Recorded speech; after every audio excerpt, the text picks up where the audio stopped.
Hello, everybody. Hi. Welcome to my live. It is Tuesday, May 9th. Tuesday, May 9th. Welcome to my live today. Today I'm going to be making one of my recipes, Sweet and Sour Kale, out of my first cookbook, Perceptions in Healthy Cooking. So I just realized, because I said it aloud, that today is May 9th. That is my grandmother's birthday. Happy heavenly birthday, Grandma. So that makes today's live even more special. I am coming to you from the beautiful state of Michigan, where it is beautiful. The sun is shining and it's 69 degrees. So it's a beautiful day. Where are you tuned in from?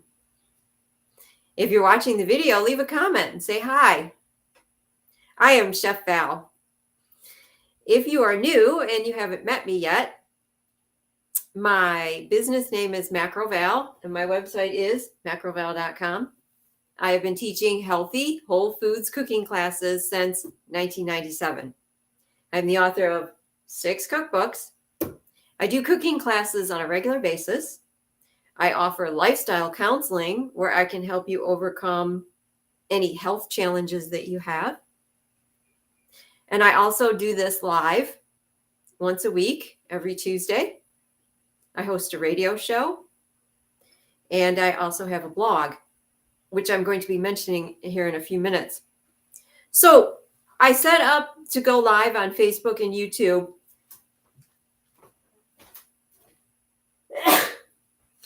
Excuse me. That's the fun of going live. There is no editing. So excuse me, I had to sneeze. I set up my Facebook to go live on YouTube and Facebook every Tuesday at 3 o'clock. And now that the weather is getting nicer, I'm going to push that time backwards to 2 p.m. It just is easier, and then I have more time in the afternoon. So going forward, my lives are going to be at 2 p.m. on Tuesdays, just so you know. And so, yeah, if you get a chance and you haven't yet, hit that subscribe button on my YouTube channel. Any subscriptions I greatly appreciate. And if you're watching this on Facebook, hit that share button and share the video so people can see the video. So today's recipe is simple, flavorful, and it's beautiful. It's a side dish, and it features kale, because most of us know that we need our leafy greens in our diet, but sometimes we get bored of the leafy greens and we're like, well, what else can I do with them? Well, this is a quick, easy little leafy green kale side dish that you can make. All right, so let's get cooking.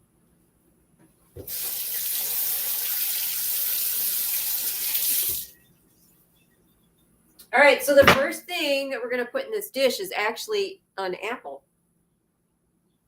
An apple a day keeps the doctor away. Here I have a beautiful organic apple. And because it's organic, that means we can eat the skin. And in this recipe, I'm going to cook the apple. So I'm going to go ahead and leave the skin on in this recipe. All right, so let's go over to the cutting board. And here we have a cutting board. Oh my God, my heart is just palpitating because I realized when I said it was May 9th that it's my grandmother's birthday. And here I'm going to chop an apple and feature an apple in this recipe. And my grandmother lived, she had quite a few places, but when I was a little girl, she had a large farm in the Upper Peninsula of Michigan in Kearney. If you're familiar with the Upper Peninsula, you might know that. And she had beautiful apple trees.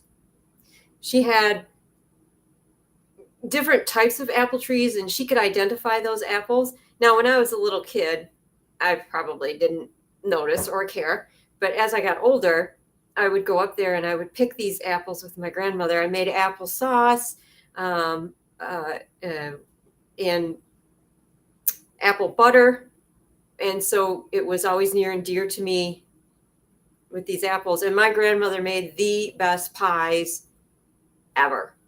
They were like known for being the most delicious pies with flaky pie crust and apple pies and things like that. So here I am. I just pulled this recipe out of my cookbook, not realizing, and I'm going to demonstrate how to chop an apple.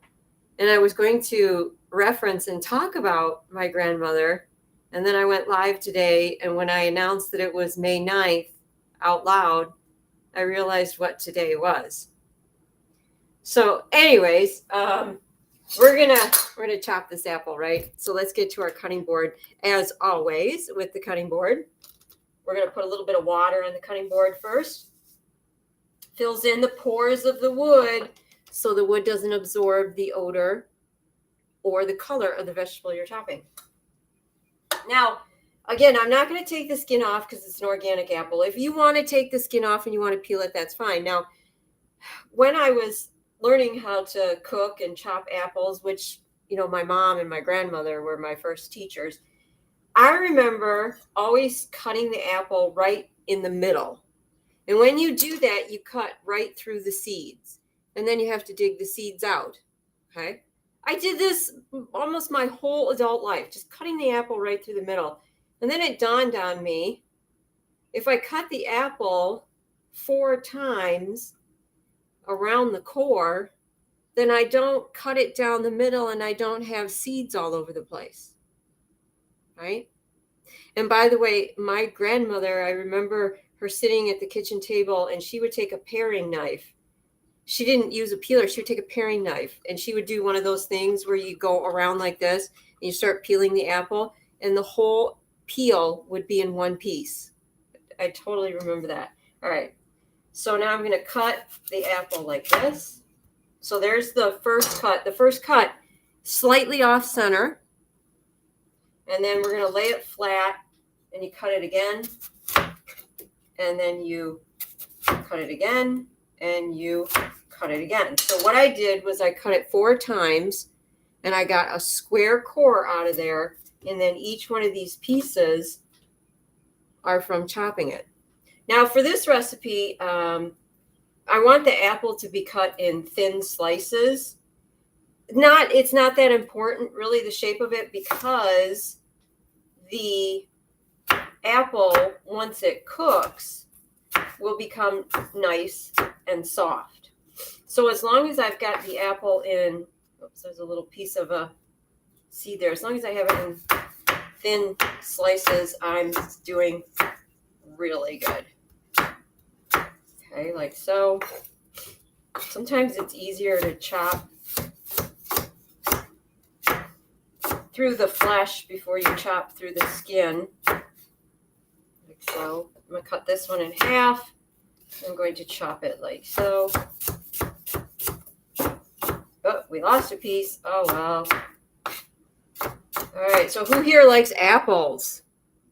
Yeah, if you're tuned in, you can leave a comment. Hey, I like apples. Or if you're watching this afterwards, you know, if you're watching the recording, you can leave a comment. So apples, really high in fiber, high in pectin. It's actually the pectin that's in the apple that's the fiber. Apples are actually in the rose family. Isn't that interesting? They're in the rose family. Here's our apple right here. We are going to move over to the stove now so that we can start cooking. I have a skylight in my kitchen, so when I move in the stove, when I move over to the stove, it gets very bright, right? Okay. So now we're at the stove.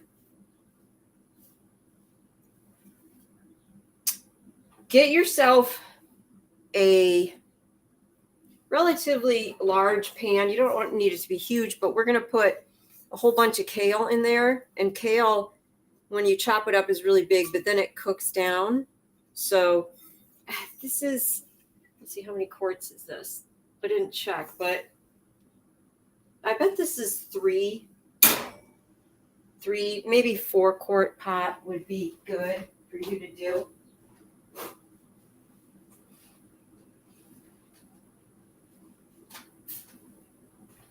All right, here's our apple. Apple's going into the pot. So the first part of the recipe is you're actually just going to cook the apple so that it becomes soft. So I'm going to put the heat up high first so that I can get it start to cooking. And I'm going to put 1 cup of water, but I'm going to do something a little fancy. This is not in the recipe, but lately I've been cooking and making recipes that feature sauerkraut and sauerkraut juice, and I'm loving using the juice as an additional sweetener. So I'm going to take some of this delicious juice, and I'm actually going to add about 2 tablespoons to equal 1 cup. So that was about, that was almost 1 cup, and then I added 2 tablespoons to finish it. So we're adding a little bit more flavor to the water by adding some of this delicious sauerkraut sour juice.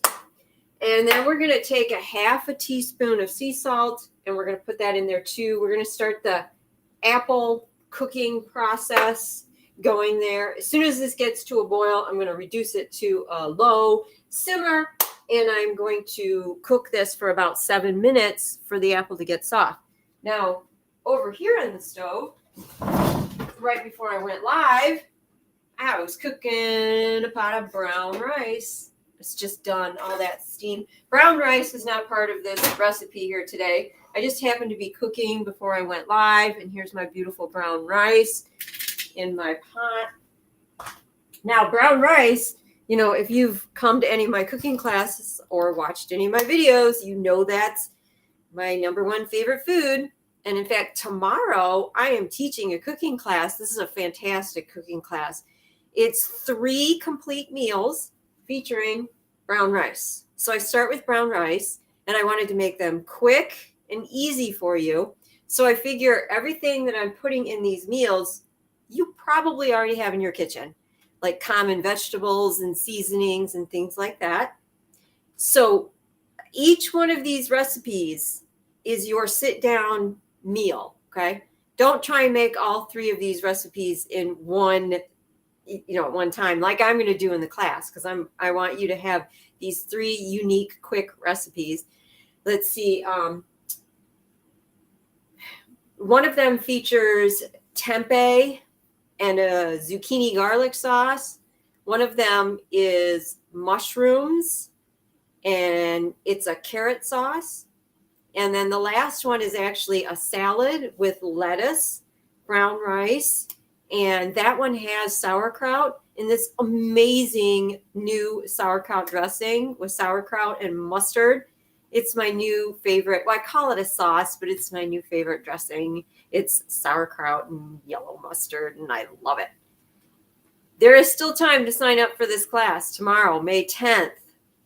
It's a long class. It's from 6 to 8:30. Well, it's 2.5 hours, but there's a break in it. But this is a wealth of information. You're going to get all the nutritional value of the food.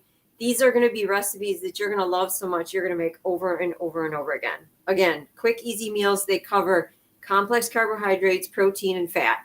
You're getting everything you need on one plate. Easy peasy. All right. Look, the apple in the water is boiling now.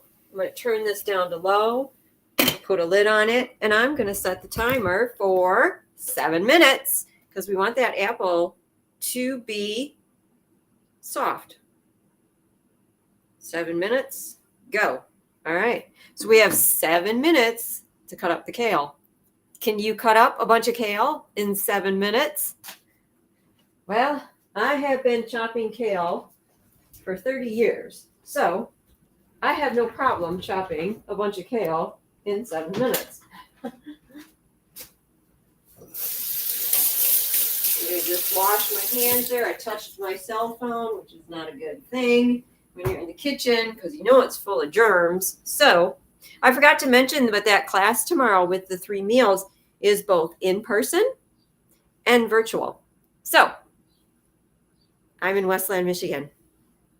If you're in the area, coming here to my house and cooking together is so much fun. Everybody gets involved. Everybody's making the meal together. And then we sit down and we eat the meal. So you get to eat the food that we've created. And let me tell you, this food is delicious. But if you're not in Michigan, you can also attend the class virtually. My website is macroval.com. Okay.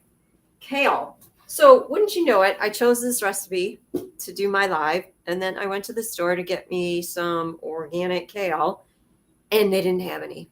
Well, they didn't have regular organic kale, which I buy every week.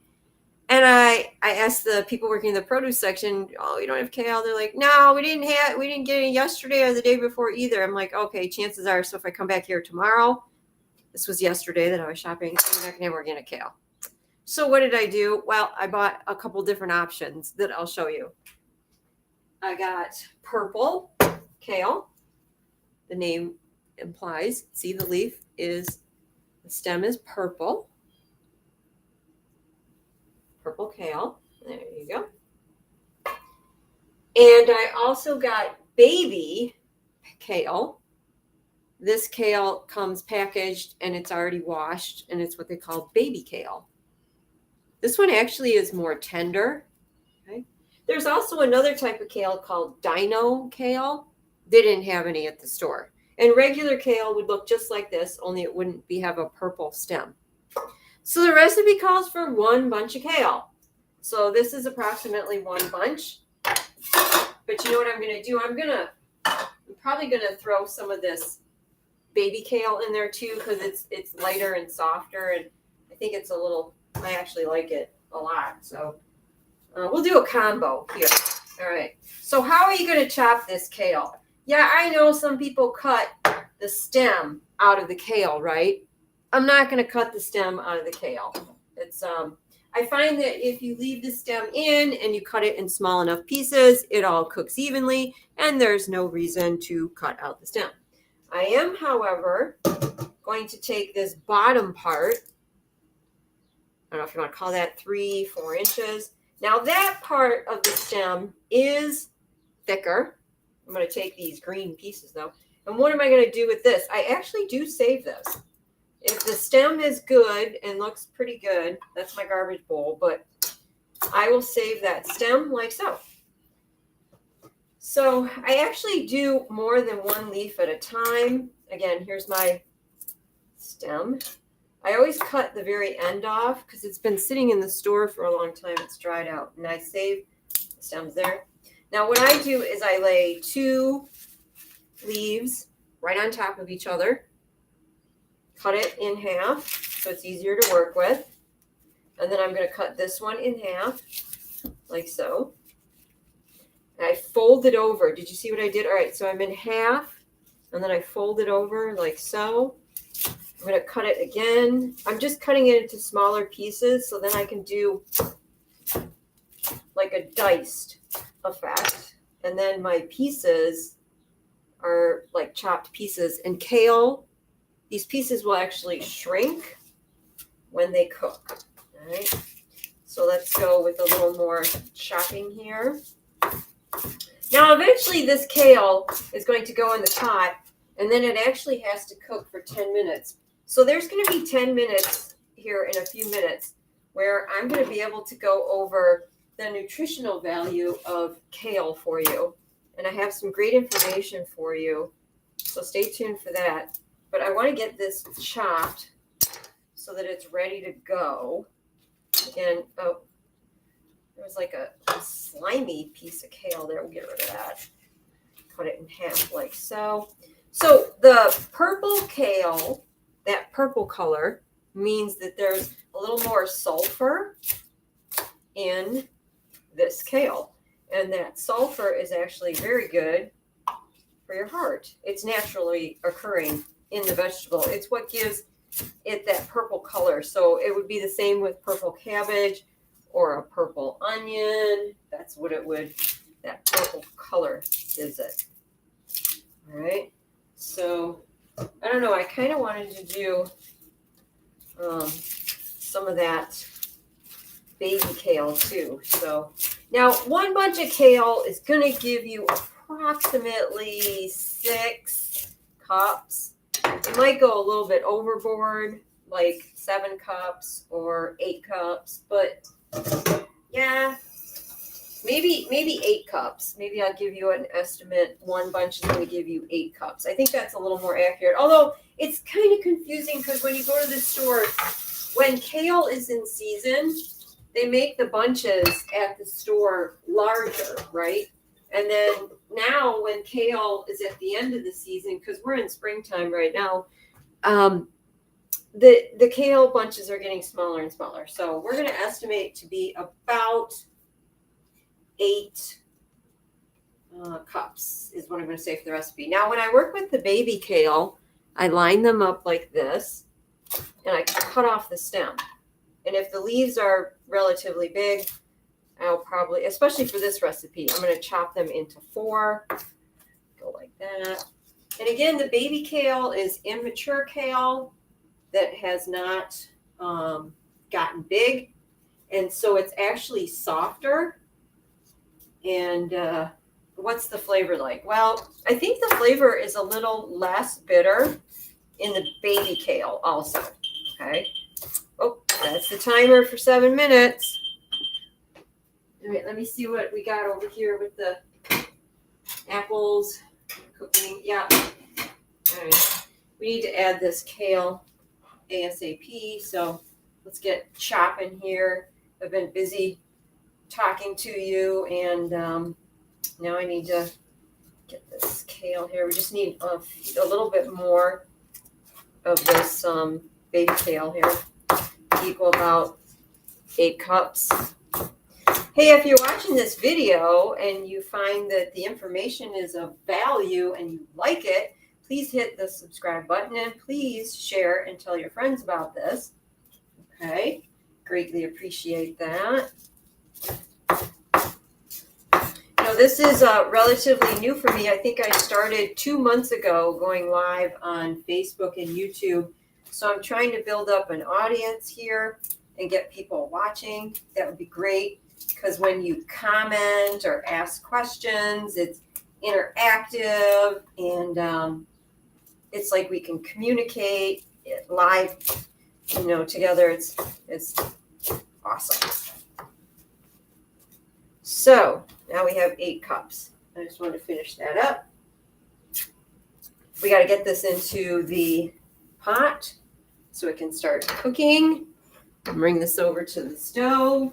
All right, let's move over to the stove. Here we go. Okay. Wow, that apple smells amazing. And I haven't even added anything else yet. So now what we're going to do is we're going to put the kale on top of the apple. And all that water's still in there. So it's going to steam the kale. And we just continue to cook. Now I'm also going to add sauerkraut. Let me tell you about sauerkraut. All right. When you measure the sauerkraut, I'm going to show you how to do this. Take the sauerkraut and put it in like your hand and squeeze. And then fluff it up. We don't need to add any more sauerkraut juice to this recipe. We started with 1 cup of water at the beginning. That's why I'm squeezing the sauerkraut back in there. We will save all those beautiful juices to use in other recipes, like the upcoming recipe tomorrow in my cooking class, the sauerkraut yellow mustard sauce. That one's one of my favorite. I just grabbed some sauerkraut. Oh my God. So absolutely delicious, the sauerkraut. Now, the rest of the sauerkraut that you have left in your jar, make sure you have it submerged in the salty brine so the sauerkraut doesn't go bad. We're going to go ahead and add that 1 cup of sauerkraut right now. All right. There we go. Now this is going to cook for about 10 minutes because I want the kale to get soft.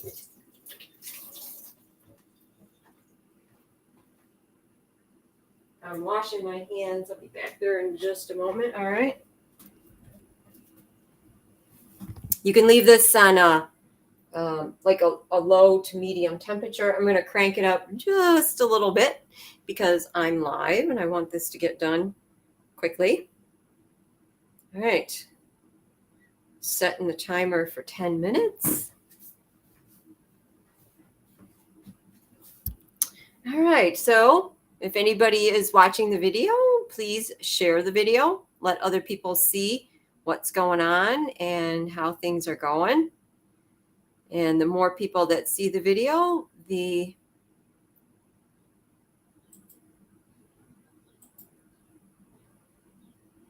that's interesting. All right. So, when you go live, when I go live, I always like to check the feed to see what's going on Facebook. All right. Yep. Just checking the feed to make sure everything's good. Interesting.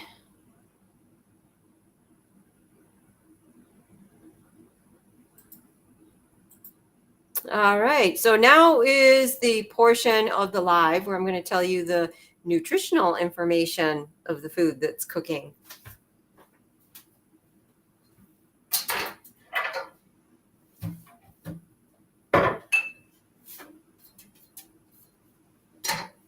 All right. So first of all, sauerkraut. Woohoo! You love sauerkraut? I love sauerkraut. All right. So it is cabbage that is shredded, and then they mix it with sea salt. They put weight on top of it, and they let it ferment. It can ferment anywhere from 2 to 7 or 8 weeks. When you buy sauerkraut from the store, please make sure it's organic, made with organic cabbage, because we don't want any chemicals in our food. And the only ingredients in here should be cabbage, water, sea salt. Now, this says it has lactic acid in it. Lactic acid is the fermentation juice. That's the juice right there. Okay. So that's what's in here. As the name implies, sauerkraut is sour to the taste. And sour is the signature flavor for springtime, which we are in right now. So whenever you eat something that is naturally sour to the taste, you are feeding and nurturing your liver, your gallbladder, and your nervous system. Sauerkraut. Cabbage, ridiculously high in vitamin C. If you want some vitamin C, go for your cabbage. Cabbage has been studied, and other vegetables in the cabbage family have been studied to show that they have strong anti-cancer properties. Cabbage also contains vitamin U, which is an ulcer remedy.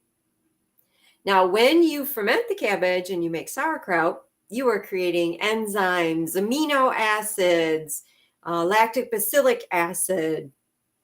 It's a live food. It is your gut's best friend. It's going to create a healthy digestive tract for you, a healthy gut flora so you can properly digest your food. It's fantastic. Now, many years ago, when I was apprenticing at the Macrobiotic Cooking School, so this was 30 years ago, we made sauerkraut on a regular basis. And my dear friend Patty, that's when I met Patty over 30 years ago, her and I were the assistants in the kitchen, and we would make sauerkraut together. And I remember how to make sauerkraut. I really do. But fast forward years later, I've never made sauerkraut myself. I just always have bought some organic sauerkraut. Well, I'm on a mission, and I'm making sauerkraut now. And I'm going to continue to make batches, and I'm going to perfect the recipe. I mean, the recipe is pretty good, but I've got different techniques and little tips I can give you. And in the fall time, when cabbage is coming out of the garden, I'm going to teach a sauerkraut cooking class. And I'm going to have it both in person and virtual. And I'm going to want people to cook along with me and make the sauerkraut at the same time I do. So you follow along in the steps and you do exactly what I'm going to do. So that's what I'm planning on in the fall, teaching how to make sauerkraut. And I'm going to make a bunch of batches of sauerkraut just to make sure that it's perfected. Because I used to make it all the time, but it's been a while. Let me move over here and show you some other things.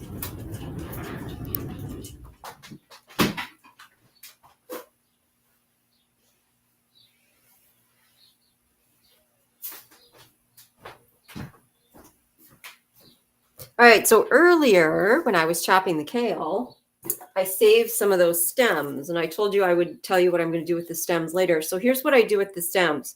I take the stems and I put them in a food processor, and I chop them up into very small pieces, minced kale stems. And then I put them in various different dishes. If I'm going to do a brown rice stir fry, I'll throw a little bit of minced stems in there at the end. If I'm doing a soup, I'll put a little bit in. Now, I'm talking a little bit. Don't overpower your dish and put too much of something that is bitter. The overall flavor is going to be bitter. So if I'm doing, soup and I'm making 3 quarts, I'll put 1 tablespoon of minced, kale stems in there. So it's not overpowering. Just a little bit goes a long way. But it's a great way to use the stems of the kale, get them in your food. All right. Kale is in the cabbage family. So I already talked a little bit about cabbage, really high in vitamin C and has the anti-cancer properties. Kale also is ridiculously high in protein. Now, the green in the kale is chlorophyll, and chlorophyll cleanses your body of toxins. Kale is naturally bitter to the taste. So by mixing it with the sweet apple that I'm doing in this recipe, it's going to help counteract that intensely bitterness of the kale, right? Calcium, potassium, which is fantastic for your heart. And then some people get confused. So I wanted to go over this information too. They are confused about oxalate, oxalate, oxalate, because people are told don't eat vegetables with oxalate in them. So from the information that I have been able to learn,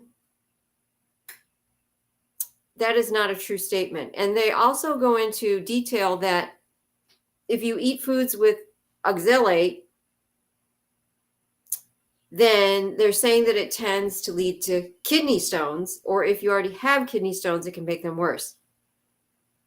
That's not observable. The truth is observable. And people who get kidney stones usually are eating large quantities of dairy or drinking milk. That's why people get kidney stones, not from eating kale or other vegetables that have oxalate in them. And there's so much information out there about things that are not true. Kale is actually low in oxalates. It's not high in them.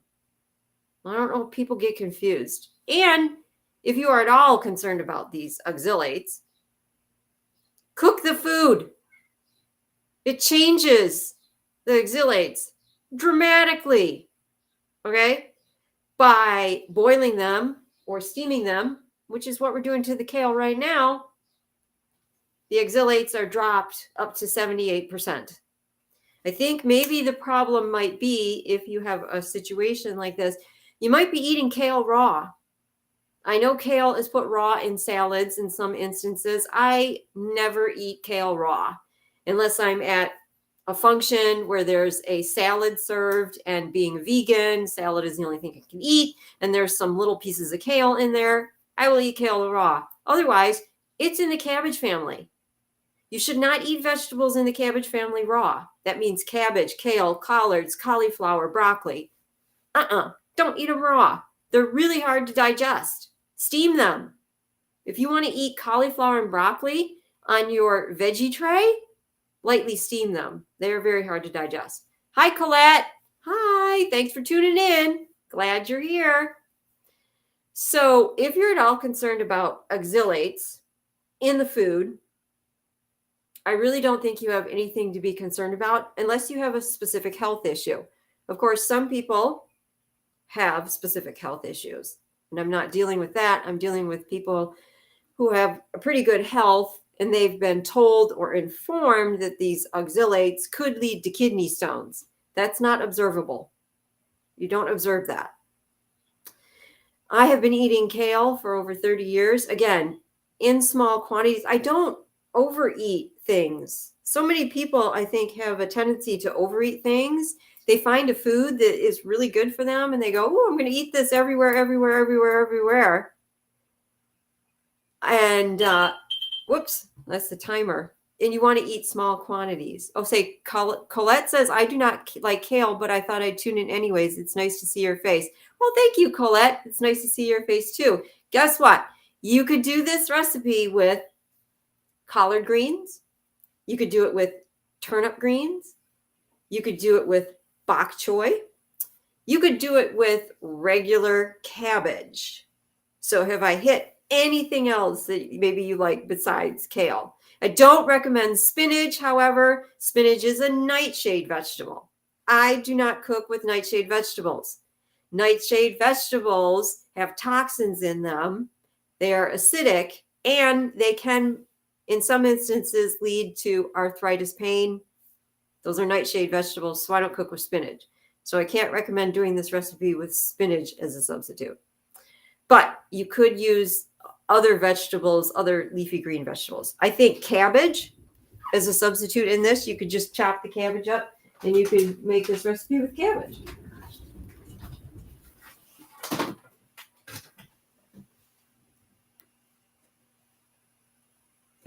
Colette says, absolutely not. I'll leave a house if cabbage is cooking.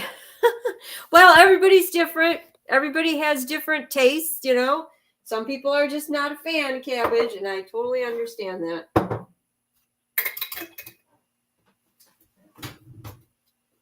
Oh, that's it. That's such a shame, though, because if you don't like cabbage, you probably don't like sauerkraut, which, oh my God, I adore sauerkraut. Let's check the recipe and see if it's done. So I'm going to take a fork, and I'm going to put it in there like so. And it looks like the kale is soft. It looks like the apple is soft. Looks yummy.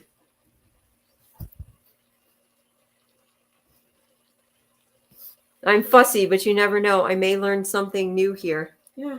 You know, when I first changed my diet, 30 years ago, I did not like sauerkraut.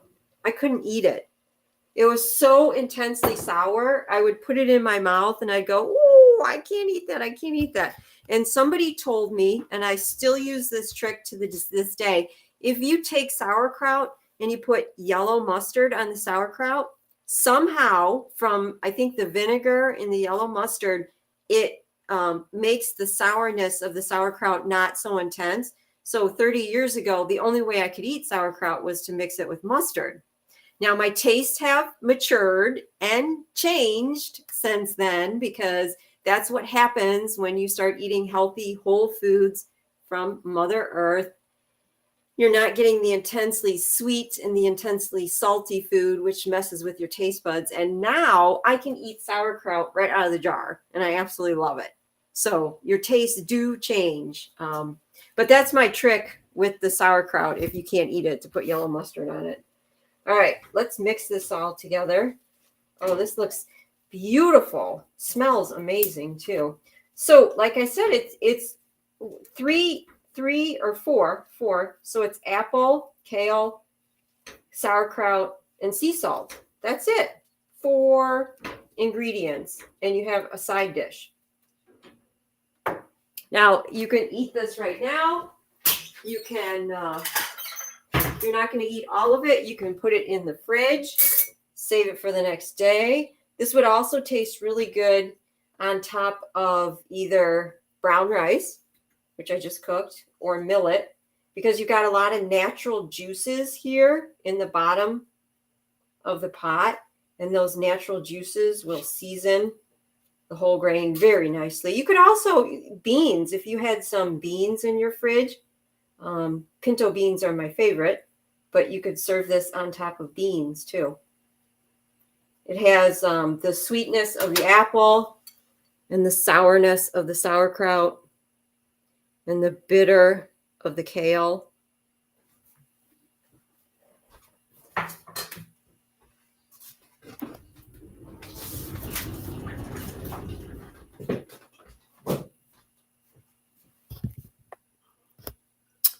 All right, so that is my sweet and sour kale recipe out of Perceptions in Healthy Cooking cookbook. Very easy to make.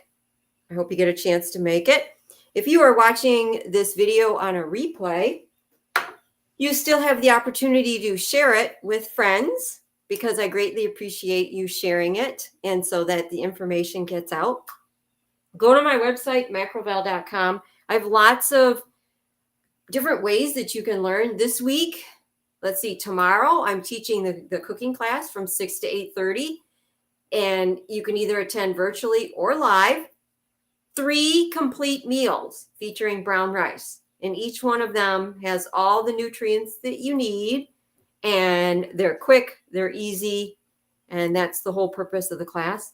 Now on Thursday, which would be the 11th, I am doing a special Real Food with Chef Val radio show, and you listen to that right on the internet. You can go to macroval.com and it says listen to Val's radio show, and you just click on it.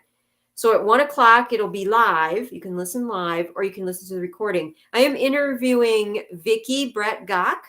She is a Whole Foods plant-based expert, and she is one of the ladies that will be joining me when we teach our cooking class on Saturday, May 20th. Myself, Vicki, and one other lady, Sid Nodder. We will be teaching the Scrumptious Plant-Based Burgers and More cooking class. This is 2.5 hours of interacting cooking with me and 2 other experts. And the recipes are Sid is making a pizza burger, Vicky's making a Fiesta Fajita burger, and I'm doing a veggie burger inspired by pasties. It's a pasty veggie burger. Yes, for my love of the Upper Peninsula and my heritage from Cornwall, England. So go to the website and find out information about that upcoming cooking class. That's going to be a lot of fun. That's on the 20th.